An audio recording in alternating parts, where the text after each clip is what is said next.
Camat Bale Endah EF Sarif Hidayatullah gencar sosialisasikan program unggulan Bupati Bandung.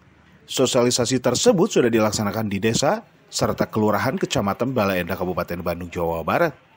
Kan memang masa kerjanya itu kan harusnya kan 5 tahun, tapi karena memang ada kebijakan pemerintahan daerah yang akan mengikuti pilkada serentak, otomatis barangkali tidak 5 tahun, kemungkinan itu bisa 3 tahun setengah.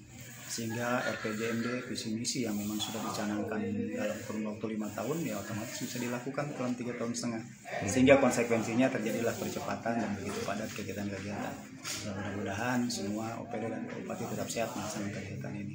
Dan sebagaimana yang sudah ada dalam visi misi beliau bahwa yang sudah diperdakan itu mewujudkan masyarakat Kabupaten Bandung yang bedas, bangkit, edukatif, dinamis, agamis, dan sejahtera, yang implementasinya ada beberapa misi itu sudah digulirkan, dan itu pun juga dalam rangka konstelasi percepatan itu beberapa kegiatan-kegiatan yang sudah digulirkan, diantaranya dengan 13 program unggulan beliau yang sudah disampaikan, dan termasuk juga program strategis 3 kegiatan yang sangat strategis itu pun juga sudah digulirkan.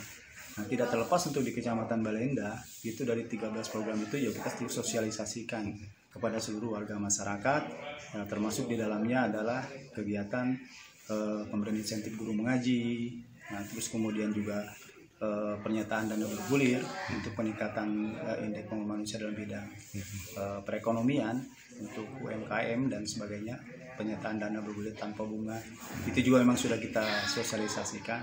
Dan termasuk juga kartu tani, karena memang di Kecamatan Bale Endah juga masih ada wilayah-wilayah yang memang masih dalam bidang pertanian, dan itu pun juga kita sudah sosialisasikan berjenjang. Kita dalam setiap event kita sosialisasikan, dan beliau sendiri juga sudah melaksanakan rembuk desa dulu pernah di beberapa desa, dan juga dari kelurahan juga kita terus kita gulirkan.